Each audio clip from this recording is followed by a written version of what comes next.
Hey, folks. Exponential Files, weekly show hosted by Jim Lowenstern, who's not talking, and Larry Loffer, who is. We have a great guest today from the UK, Adam Day. We're going to be talking about eXp as an international organization and the differences between one country and another country, and yet we all do the same job. We're all trying to buy property, sell property in a retail, residential way. So, Adam, thanks so much for taking the time to be with us. So, what do you think are the big differences in the UK market versus anywhere else? Yeah, well, thank you for having me. Appreciate it. I'm excited to be on. Yeah, loads of differences. I mean, when I first got involved with eXp, I just thought that real estate or estate agency, as we call it here, was the same everywhere around the world. And I remember talking to Glenn Sanford, the founder of eXp, and I think he thought that real estate in the US was the same everywhere in the world as well. So huge cultural differences, operational differences, you know, fees, commission, and we're not going to go there because I think everyone knows about that kind of the differences between the UK and the US and many other countries actually. But yeah, And really important and to and understand those. and you don't have licenses there, right? No licensing, no brokerages, no teams, no sort of self-employed model really. So yeah, no buyer agency, very different in terms of rules and culture and language even. I mean, I remember I'll tell you a little story, Glenn Sanford, little exclusive story for you guys. Glenn Sanford was talking about vendors, and of course in the UK a vendor is the seller of a house, and in the US a vendor is a supplier, what we would call a supplier of services. And so Glenn was talking about vendors, I was talking about vendors, and we were both cross purposes because we didn't realize that each other was talking, even though we were talking the same language, it was a completely different language. It was very strange considering we're so closely related in terms of how we operate and the actual English language that we all speak. But it was a real eye opener to learn how different we all are, really. Well, we speak American, you speak British. It really is two Exactly. different languages. I mean, Well, we all know what a boot and a lorry and a lift are, but not everyone does. Well, that whole communication thing is a problem even inside everyone. I had a situation this week, new home buyer talking to the builder, and she was doing some upgrades and everything, and she was doing some high end upgrades. And while he was talking to her without me being there, she would ask for something, and he would say, "Oh, I can give you that. Oh, I can put that in there." And she thought there wasn't any cost to it, and that he was actually giving her these $15,000 worth of upgrades. And I'm still working on trying to explain that they're not giving it to you. They may not be charging you for it, but they're not giving it to you. That is a Well, then reduction. they are charging you for Yeah. No, no, it. it's not money out of pocket. So don't make this more confusing. It's money out of the builder's pocket, but he's not charging any more for the actual house. Oh, well, But same difference. it's a very similar difference, but it's a difference. So it's a language thing. Okay. So I understanding want to and deal with that guy. yeah, Let he's a him build my house. yeah, he's a great builder. He's a great builder. I'm going to have him on the show at some point because he's just really Well, good he'll have guy. to join EXP first, just so you know Okay. Maybe that. broker Just talk. saying. Yeah, maybe the other show that we used to do together. Um, but back to the UK. Um, Not everybody knows that you only get 1% commission and sometimes 2% in some of the areas, and that seems to work for the I guess freelancers who work there. You said there's no brokerage, but there's EXP Realty.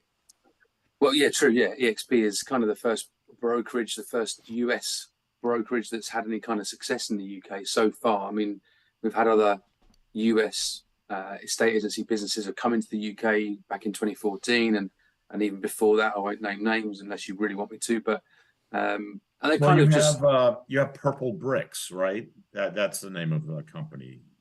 that Yeah, came we have purple bricks. I mean, so in came, the US they would be classed as a but they brokerage. came to the US. I don't think they were successful though in the No, US. they spent a lot of money on TV and radio, above the line advertising. They would be classed as a brokerage in your world, but they're just an estate agency business. That's our translation: estate agency business to brokerage. And so they were an estate agency business that had 600-700 agents very, very quickly.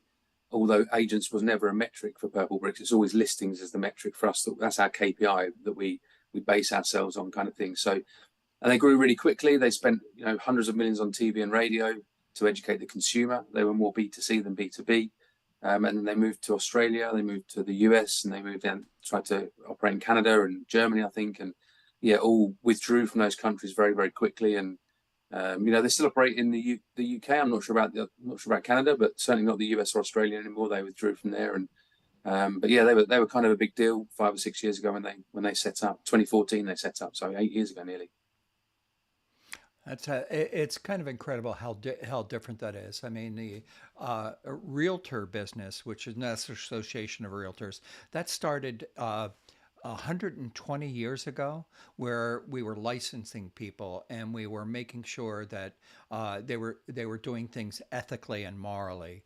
Um, and that's a realtor pin if you have one of those. But you don't need this. You can be an agent without that, and you aren't guided by those same principles.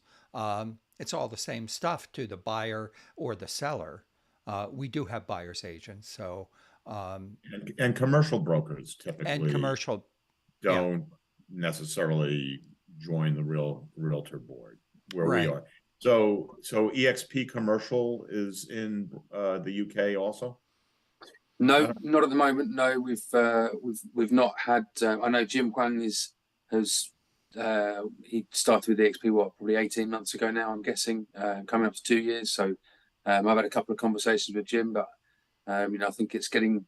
I think a lot of the stuff is getting things sort of squared away in the US. Let's make sure it's working in the US. Let's make sure operationally it's sound and tip top, and then kind of scale it across the rest of the world where eXp are. That seems to be the strategy, which I think is absolutely the right thing to be doing, rather than what you don't want to be doing is spreading a new operation across the world and it's full of holes, or there's compliance issues or legal issues or stuff like that. So it's getting it set straight in the first place in the US and basing it And out what there. about eXp luxury? Is that going to be operating So in the again, I was at UK? eXpCon in last month, and they talked about eXp luxury, and I think I was I in that audience? I can't remember. I certainly got some feedback or watched a video or something, but yeah, again, that's not going to be in Europe or the rest of the world, from what I understand at the moment. But it may well be probably towards the end of next year. I'd have thought. That's kind of, again, it's kind of I don't want to call the US a test bed because it's not, but they know they've got an established, mature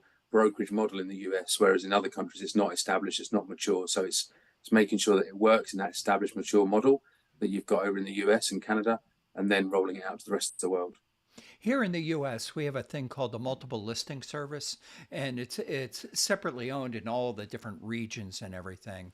And it's where all of the listings, not all of them, most of the listings that are on the market will go on to the MLS and then get aggregated out to Zillow and Trulia and all the other people who are picking up that aggregation of that listing.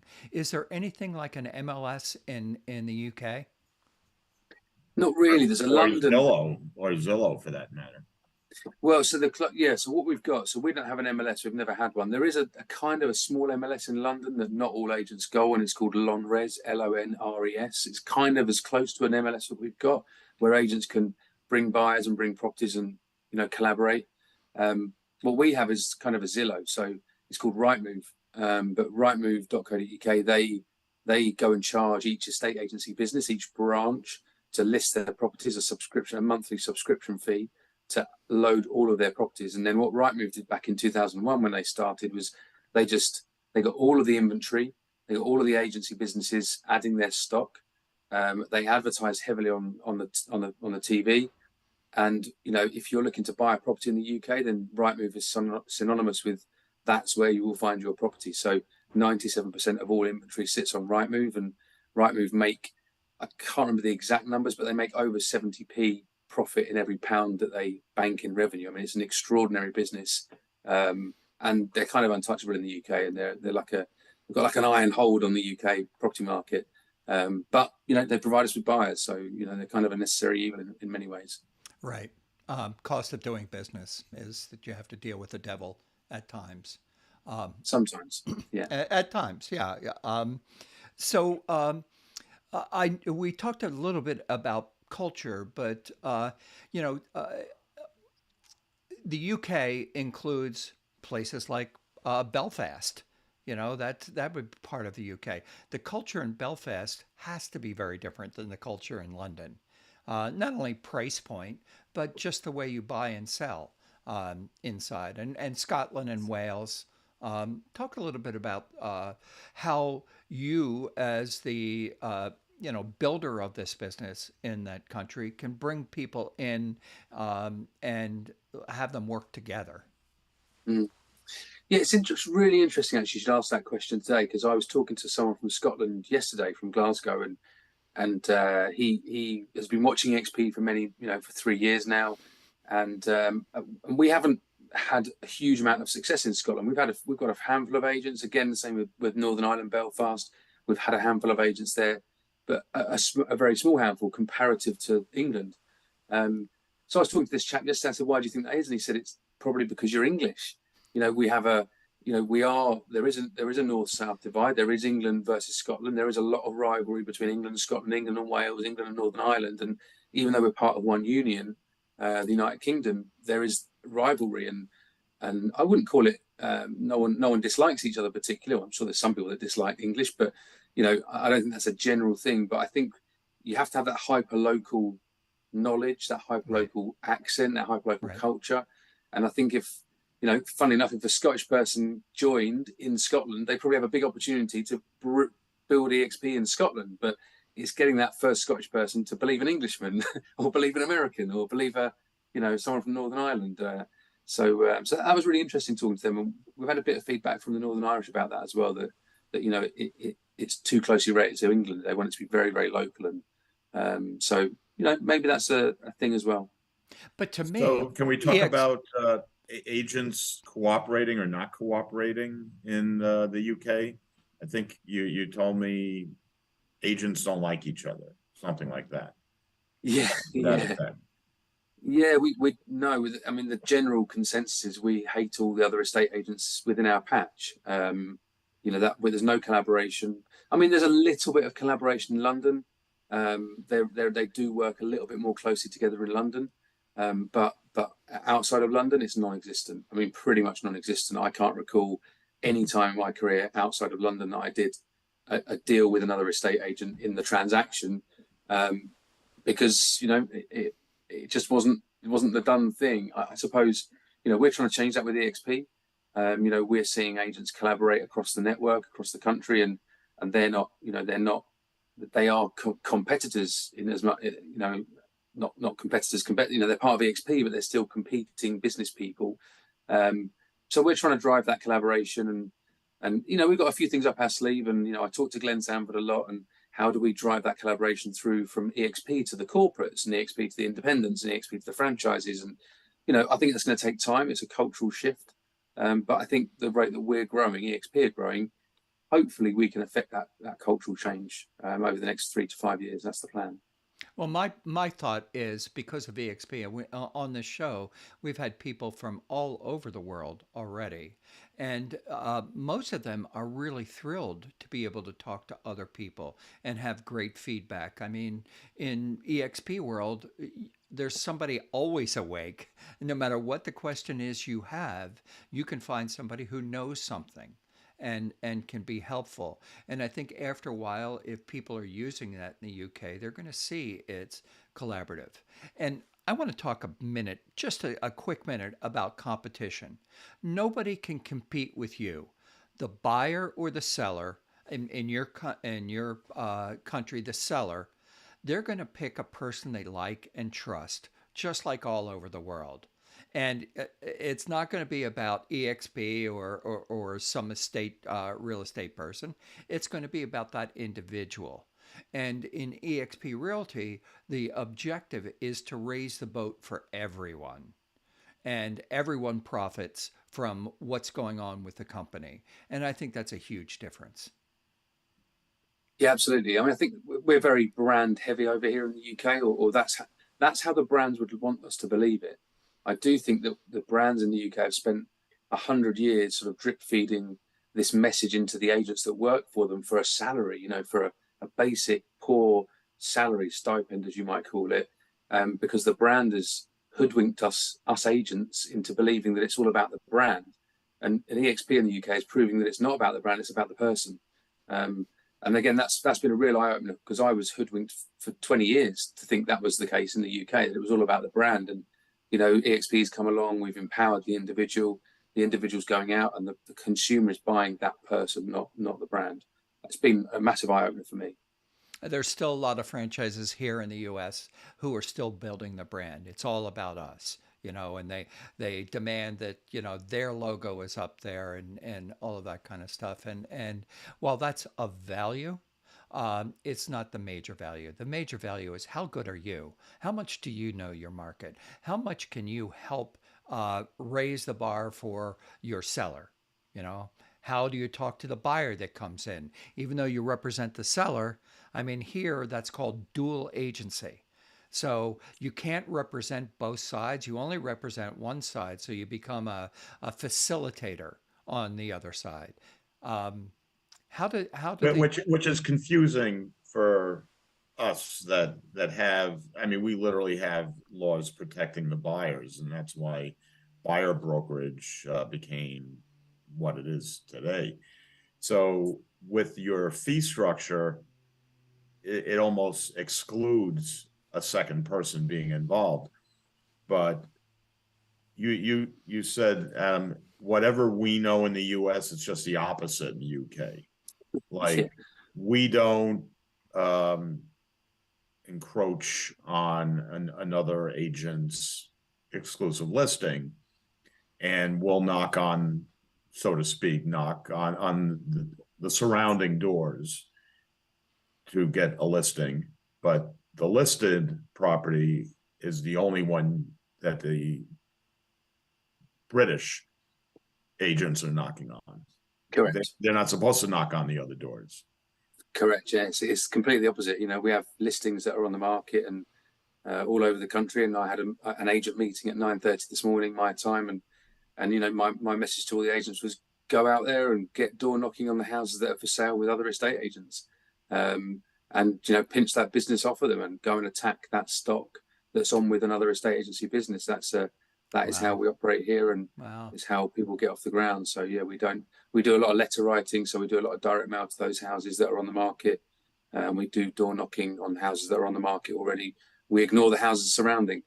We just go for those houses that are already on So if the you're market. only marketing to the people that are already listed, how do the people that are not already listed find you? So that's done. So there are methods and strategies that we use, like general leaflet dropping. We'll drop leaflets around 1,000 houses, per month or whatever on an estate. We'll target the houses that are already on the market. But a lot of the new listings, we would call them second-hand listings. The ones that have been on with another estate agency business and coming with us are second-hand listings, is what we would call them. The new listings, the fresh listings, they would come from a variety of referrals, recommendations, social media. We encourage a lot of video and advice on video, content-based video, the last house on this road sold for XYZ price and that kind of thing. Ironically, one of the biggest strategies for us is, you knock on a door that's on the market with another estate agent, they can't sell it. They disinstruct, or they fire that estate agency business, and they put it with you or me. I then sell that house. I have a raving fan for life, because I sold a house where another agent couldn't. So that's where the referrals then come from, is actually, so to get started off with eXp or in business in the UK as an agent, it is targeting those properties. And then after a while, you don't have to target those properties anymore, because referrals just then, circle around as you guys work on referrals over there as well. So even though eXp commercial isn't operating yet, commercial listings still come to you, correct? No, we don't have a commercial account with something like Rightmove, so we are unable to list commercial properties on the biggest portals. So, the ability to sell commercial would be off market essentially. So we don't really have any commercial setup at all with eXp at the moment. Is CoStar in the UK? I think Not I aware think that's of. a U.S. business. Okay. And Canada. I think it's also in Canada. In Canada, they can't knock on doors. It's just really interesting. If somebody knocked on my door to try and take my listing away from me, that person would not be my friend. Well, Adam already said the agents, they hate each other. Yeah. There's no cooperation. Yeah.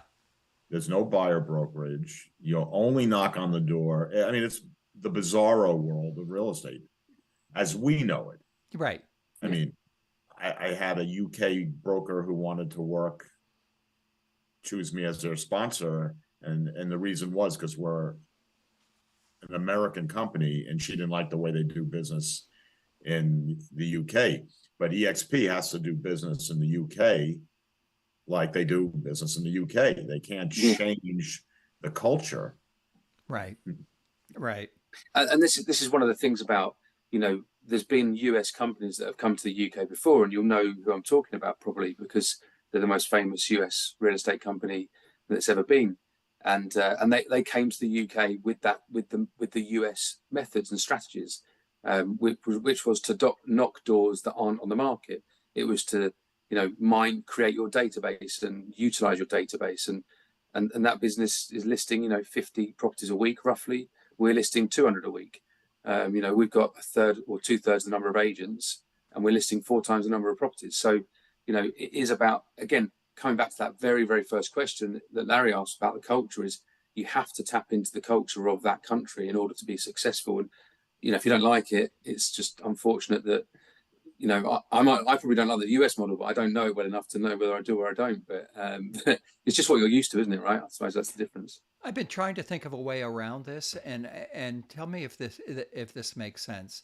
So you only have listing agents, but the listing agent needs a buyer. Can you market a property that's on the market that's not yours, looking for buyers? And if you have a buyer, can you then go knock on that door and say, "Listen, I have a buyer for you, but you'd have to turn over the listing to me"? Is that something you could do?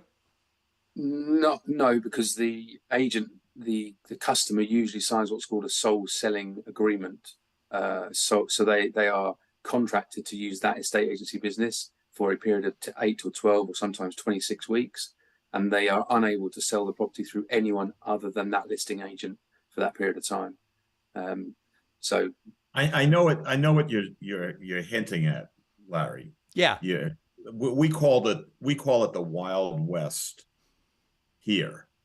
Like commercial brokers, from what I've heard, I have no proof that they do things like this. Try to get listings away. Like the whole idea of the board of realtors is civility in the marketplace, so to speak. We honor the other agent's agency agreement for the listing and don't try to attack it. Right. But what Larry's saying is you want your agents to knock on the door anyway.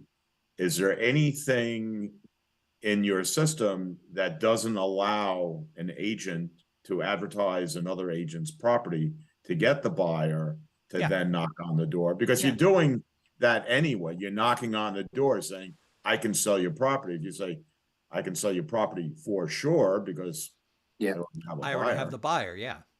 You're only allowed to list a property when you're given express instructions by the owner of that property to list the property.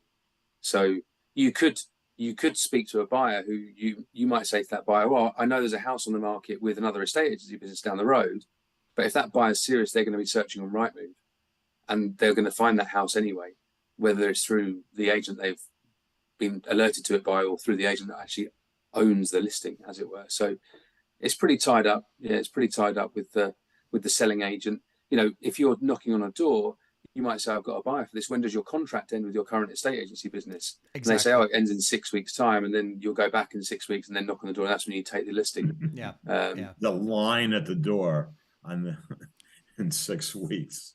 But that's like Yes. expired. They go on the market as expired listings. Everything has a contract and a time period. So when that time period is up in our MLS, and I'm sure in yours as well, it says it's expired or it comes off.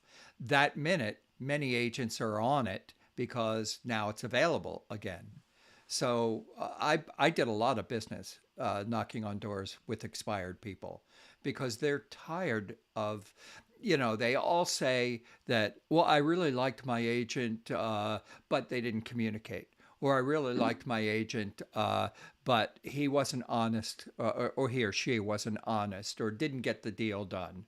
And Or they overpriced it. they overpriced it because the seller wants more, and you as an agent have to be comfortable with uncomfortable conversations with, no, sorry, that's a little too much, and Well, So this how is many this is agents do we have in the UK? How many? approaching agents? 350.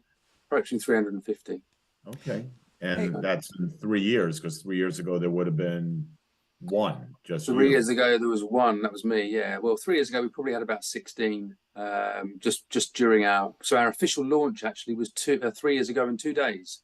3 years and 2 days ago. So we had our official launch. Jason Guessing came over. We had a big party, and so we've had just past our 3-year anniversary. So Were that, you managing a group of agents, or did you own an yeah, I agency? owned I owned what you'd call a brokerage. It was a brand. It was one of the first cloud-based businesses in the UK back in 2006. It was the second we call them online estate agents. So it was the second online estate agency business in the UK, and so I ran that for 9 years, and then we sold that. We were acquired by the largest property services group in the UK in 2015. So that was kind of, I guess, how I got my notoriety within the industry, I suppose, in the UK. well, it's good to be famous. It's not good to be infamous. You're infamous for something usually bad. Yeah, So, yeah, yeah. absolutely. So at Castles and Castles Luxury in particular within eXp, we have been offering, Jim has been graciously offering, he's created an e-magazine, which may in fact turn into an actual magazine, where agents from around the world can list their properties in this, and it gets lots and lots of hits. And we've been looking for properties from the UK. And you had mentioned earlier some people like James Barry and Jason Scott might be. They're EXP agents? They are, yeah. James Berry's in Bedfordshire, which is about an hour north of London. Jason's in West London, in a really nice patch of London, and we've got a couple of other guys. Mark Bentley, who's in the Midlands, but the houses are luxury for that area. So yeah, we've got a few guys that are sort of trying to operate at that upper end, which would certainly suit that magazine, I'm sure. Well, the real estate definition of luxury is always local. The average price point, again, I looked at it today, Jim, in where our office is. 1.8 million is the average listing, $1.8 million. I don't know what that is in pounds. Is that more or less right now? About It's 1.4 million. Yeah, it's still a lot of money. So that's the average. So luxury would have to be 2.5 million or something like that. That's we have an unusual market here, but luxury is the top 10% of what's on the Right. market at that time. Yeah. So Yeah. and it's always local. but I did read an article. I bet it was in Bloomberg just today, specifically about the London market and how rents are going up. I think it's at like 9%. Just I don't know if it's month over month or year over year, but rents are, there's just no inventory. I guess people aren't moving. People are moving back to the city for work. It's not the COVID restrictions anymore, and people people are fighting to get a flat. Yeah, I mean, it's a whole mixture of things. Its prices have gone out of control. House prices to purchase. So therefore, the buyers have no choice but to rent. So therefore, if the demand for rent goes up, the prices for rent goes up, and you've got other factors like the government are hammering landlords for more tax, and essentially that tax makes its way down to tenants. It's as simple as that. The tenants have to end up paying for that. If the tax goes up by, if you're paying an extra, 40, 50 pounds per month in tax, well, all you do as a landlord is you pass that down to the tenant. So yeah, no, tenants, I feel sorry for tenants actually. It's very difficult to get on the housing ladder anywhere in the UK, but London especially. Well, the point is that if you're good at this job, not everybody, it's not built for everybody. But if you're good at this job, if you can communicate well to people, if you can understand both sides of the deal, the buyer and the seller, and can find that win-win, you can be successful in this business no matter what the commission structure is, because you're living in a country that works for the people who have chosen it as a profession. Yeah, and do you know what? That I know we're coming to an end now, but that's the one thing I would say is common across all markets, all real estate markets, whether it's the US, Canada, UK, South Africa, India. It's still a relationship-based business, and if you're good at building relationships and coming to that, finding that Perfect. common ground, like you say, Larry, Yeah. then that Yeah. works in any country, Yeah. for sure. So before we get off, let's make sure that our audience knows that the Castles Luxury magazine. You can find it in Castles Luxury on the workplace. Take a look at this. It is free Well, to. that's eXp agents. Go to Castles Unlimited, go to About. It's Of right course it there. is. Yeah, and this is free for the time being. It's a It is great way to promote your print on property. demand. Yeah, well, print on demand. You can print the book up for yourself. Is that what that means? It's on your dime. But online, it's beautiful, it's really good. So be in touch with Jim at Castles Luxury in the eXp workplace. Um, so, hey, is there anything we didn't ask you that you think is important for us to know about the UK market, or where you're going, or what you're doing? Or Uh, eXp for that matter.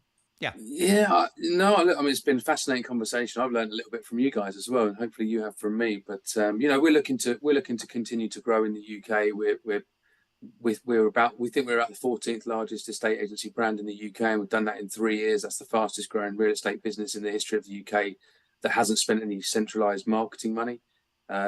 So we think we can really have an impact in the UK market and just really try and change estate agency over here so that it's better for the customer, but also better for the agent. And they're my two big goals over the next sort of 3 to 5 years. that's excellent. So I'll tell you, it's just a real joy to have you here with us. The time goes by so quickly. Thank you, Adam Day from eXp Worldwide in the UK. Join us next Thank week you, Adam. for another great show. Follow us Thank you, Larry. Thank you, Jim. on all social media and go to the exponentialfiles.com or on YouTube. Recording